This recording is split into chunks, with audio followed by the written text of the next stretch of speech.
If you have not watched part 1 yet, go watch that first. Link is in the description. It covers the 2 fastest, lowest cost methods for keeping your assets out of probate court, and everything in this video builds on that foundation. For those who have watched part 1, here's where we are. Marcus's father passed with $73,000 in bank accounts completely frozen because he had not set up payable on death beneficiaries. 8 months of probate, nearly $5,000 in fees. A family grieving while managing a court process nobody warned them about. In part 1, we covered method 1, POD beneficiary designations on every bank account, free and takes 15 minutes. And method 2, confirming right of survivorship language on joint accounts and property deeds. Today we cover the 3 remaining methods, including the one that protects your home specifically, and the most comprehensive protection available to triad families. And we finish with the 5 biggest mistakes that accidentally send assets back into probate, even when families think they have planned ahead. By the end of this video, you will have a complete 5-method action plan for keeping everything you have built completely out of court. Method 3 is specifically for your home. And for triad families with a paid-off house, this is one of the most important tools available. It is called a transfer on death deed, sometimes called a TOD deed or a beneficiary deed. North Carolina officially recognized this tool through the Uniform Real Property Transfer on Death Act, and it does something remarkable. It lets you name a beneficiary who will automatically receive your home when you pass, without probate, without court involvement, and without giving up a single bit of control over your property while you are alive. Think about what that means. You continue to own your home completely. You can sell it, refinance it, renovate it, rent it, anything you could do before. Your beneficiary has no rights to the property while you are living, but the moment you pass, the property transfers directly to them. They bring a copy of the death certificate to the Forsyth County Register of Deeds. The transfer is recorded. No probate, no court, no waiting. For a Winston-Salem family with a paid-off $200,000 home, avoiding probate on that property alone saves anywhere from $4,000 to $14,000 in court and attorney fees, and eliminates 6 to 12 months of delays. That is money and time that stays with your family instead of going to the court system. There are 2 important things to know about TOD deeds in North Carolina. First, the deed must be properly drafted, signed, notarized, and recorded with your county register of deeds before it is effective. This is one situation where spending $200 to $400 on a real estate attorney to draft it correctly is genuinely worth it. An improperly drafted TOD deed can be challenged or declared invalid, which sends the property straight into probate anyway, defeating the entire purpose. Second, a TOD deed does not protect your home from Medicaid estate recovery.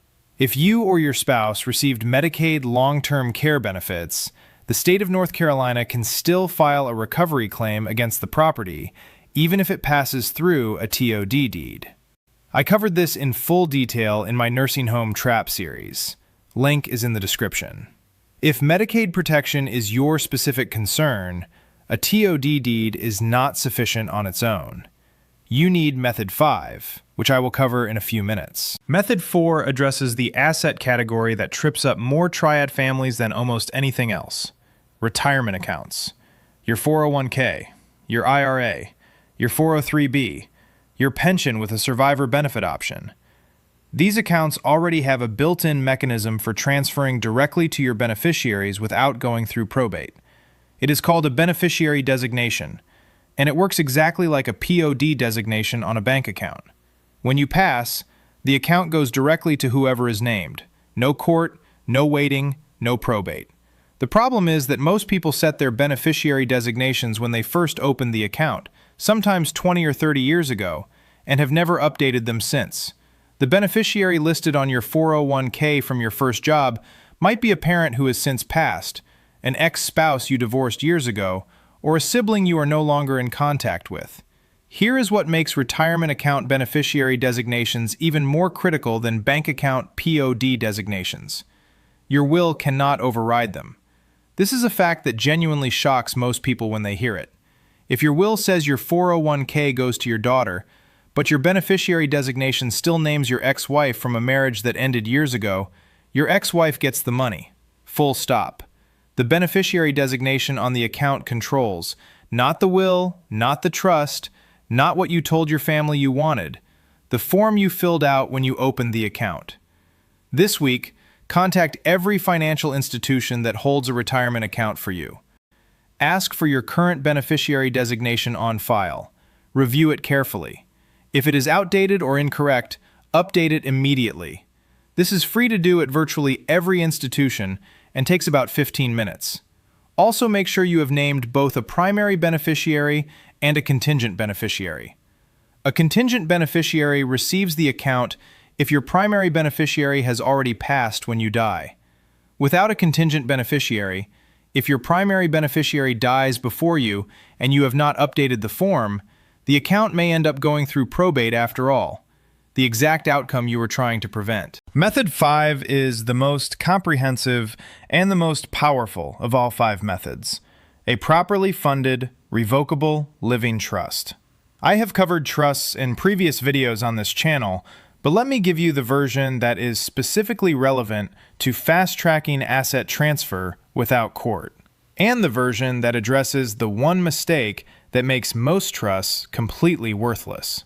A revocable living trust is a legal document that holds your assets during your lifetime and distributes them exactly according to your instructions after you pass, without any court involvement, without any public record, and without any delay beyond what it takes your successor trustee to gather the necessary documents and make the distributions.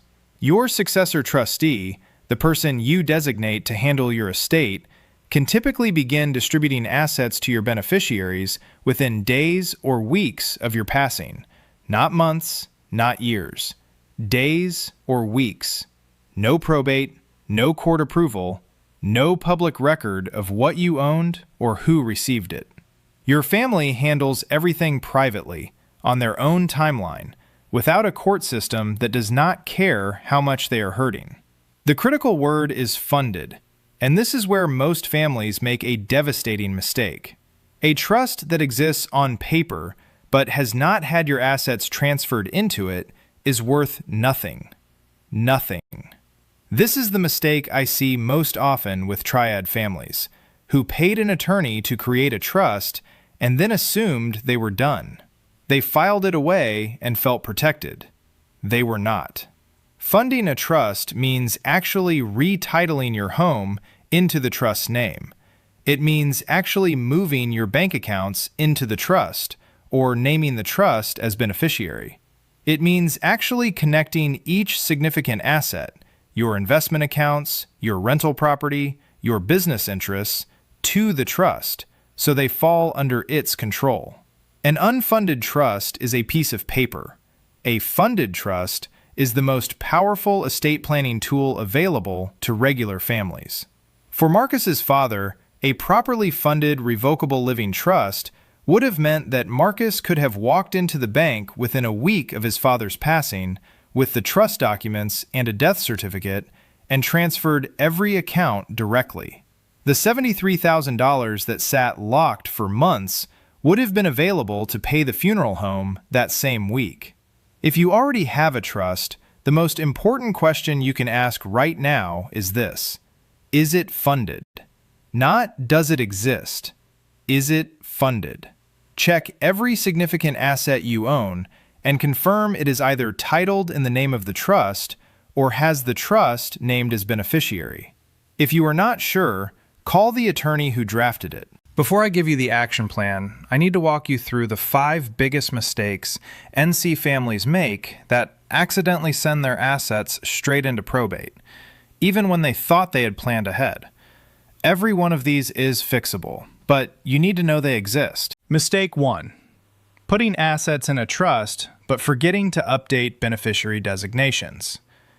If you have a trust and you have also named a specific individual as the beneficiary of your life insurance or retirement account, that asset goes to the named individual, not the trust. Whether that is what you intended depends on your specific plan. Your estate planning attorney should review every beneficiary designation in the context of your overall trust plan. Mistake 2. Adding a child's name to a bank account thinking it avoids probate. Without realizing, you have made them a co-owner with full legal rights today. If your child has financial problems, creditors could potentially reach your account right now. A POD designation gives your child the money after your death without the risk of co-ownership during your lifetime. Mistake 3. Using only a will and assuming it avoids probate. A will does not avoid probate. A will is a document that tells the probate court what you wanted. The court still has to be involved. The process still takes months. The fees still apply. A will is important, but it is not a fast-track asset transfer strategy on its own. Mistake 4. Never reviewing or updating your plan after major life changes. Every divorce, every remarriage, every birth of a grandchild, every death of a beneficiary, every significant change in your assets, each of these is a trigger to review and update. Estate planning is not a one-time event. It is an ongoing responsibility. Mistake 5. Doing nothing because it feels too complicated or too expensive. The 5 methods I have described across both videos range from completely free to a few $100s. The cost of doing nothing in court fees, attorney fees, probate delays, and emotional burden on your family is almost always tens of thousands of dollars more. Complexity is not a reason to avoid this. It is a reason to start today with the simplest step available. Here is your complete action plan across all 5 methods. 5 steps. Start this week. Step 1. Call every bank where you have an account and ask whether each account has a payable on death beneficiary on file. If it does not, add one. If it does, verify the name is current and correct. Step 2. Contact every financial institution where you have a retirement account, 401k, IRA, 403b, and request your current beneficiary designation on file. Review it. Update it if necessary. Make sure you have both a primary and a contingent beneficiary named. Step 3. Pull your deed from your county register of deeds. In Winston-Salem, that is the Forsyth County Register of Deeds, available online at forsyth.cc, and verify how your property is titled. If you own jointly, confirm the right of survivorship language is in the deed. Step 4. If you own your home outright and want it to pass directly to your children without probate, talk to a North Carolina real estate attorney about a transfer on death deed. The cost is typically $200 to $400, and the protection it provides is immediate and significant. Step 5. If you have a revocable living trust, or if you are considering creating one, verify that your major assets are actually titled in the name of the trust, or have the trust named as beneficiary. An unfunded trust protects nothing.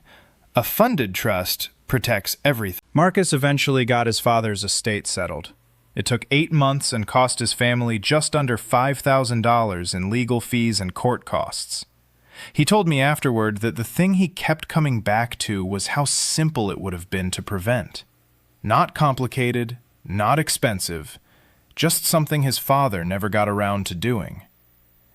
Do not let that be your family's story. If this video helped you, and I genuinely hope it did, drop a comment right now. Tell me which of these 5 methods you are taking action on first this week. I read every single comment, and your answer helps me understand exactly what this community needs most. And there are 2 videos already on this channel that go deeper on 2 of the biggest threats to triad family assets. The Nursing Home Trap series covers exactly how Medicaid estate recovery works in North Carolina and the 6 strategies to protect your home. The trust video covers the single step most families skip that makes their trust completely worthless. Both are linked in the description and in the end screen. Watch them before the end of this week. Subscribe if you have not already. I break down one NC estate planning trap every single week that most triad families never hear about until it costs them their home or their savings. Hit the bell so you do not miss what is coming next. This is not about getting rich. It is about protecting what you already built for the people you love. Assets over excuses.